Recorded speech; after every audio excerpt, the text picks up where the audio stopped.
Ikirombe cyacukurwagamo amabuye y'agaciro kiri hafi y'umujyi wa Shanksville muri leta ya Pennsylvania kuri ubu nicyo cyabaye urwibutso rw'amahano y'ibitero byibasiye Amerika ku itariki ya 11 z'ukwezi kwa cyenda muri 2001. Bamwe mu baturage bo muri Amerika bafite bene wabo baguye muri ibi bitero bajya kuhasura kenshi. Goldenfeld akorera ingendo kuri uru rwibutso inshuro nyinshi. Avuga ko bimaze kuba nk'akamenyero nubwo bitari byagera aho yumva bimworoheye.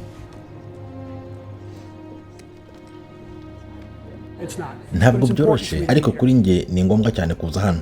Uru ni urwibutso rwo ku rwego rw'igihugu rwubatse ahantu higeze kuba hacukurwa amabuye y'agaciro. Ubu habaye urwibutso rwo guhesha icyubahiro abagabo n'abagore 40 baguye mu bitero by'iterabwoba byabereye muri Pennsylvania ku itariki ya 11 z'ukwezi kwa cyenda muri 2001. Ibi byabaye hageragezwa gukumira ibitero by'indege z'Abiyahuzi byari bigamije kwibasira inzu Kongere ya Amerika ikoreramo Capitol iri Washington DC. Umuvandimwe wa Goldenfeld yapfiriye mu ndege yaguye ahubatse urwibutso. Ubu niho aruhukiye.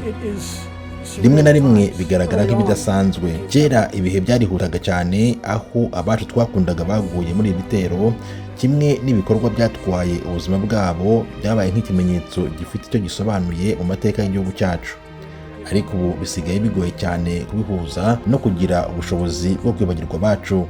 And the 40 passenger crew members aboard flight 93 that day. Kuri uriya munsi abagenzi 40 bari mu ndege n'abakozi bayo bakoze ibintu bitangaje. Bishyize hamwe kandi ntibari baziranye, ariko bahuriza ku gukora ikintu kimwe kidasanzwe. Bahinduye amateka muri kiriya gitondo. Catherine Hausler akora muri parike y'igihugu, ashinzwe kugenzura ibibera muri uru rwibutso. Kuri we avuga ko atari akazi gusa, ahubwo ko ibyabaye ku itariki ya 11 z'ukwezi kwa cyenda muri 2001 ari nk'igice kinini kiri mu bigize ubuzima bwe kuva akiga amashuri yisumbuye, kuko yakuriye hafi y'urwibutso. Ku itariki ya 24 z'ukwezi kwa cyenda muri 2002 nibwo aha hantu habereye amahano hagizwe urwibutso rw'igihugu.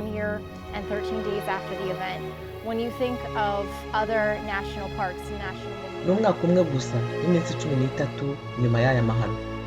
Iyo utekereje kuri pariki y'igihugu, urwibutso rw'igihugu, Pearl Harbor, Gettysburg, byafashe imyaka myinshi kugira ngo aha hantu hose uhakomatanyirize hamwe maze hahindukemo aho uyu munsi twita pariki y'igihugu.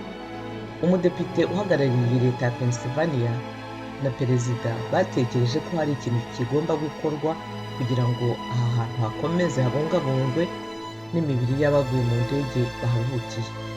Ni ukuvuga abagenzi, abakozi bo mu ndege ndetse n'ibyo bakoze kiriya gihe.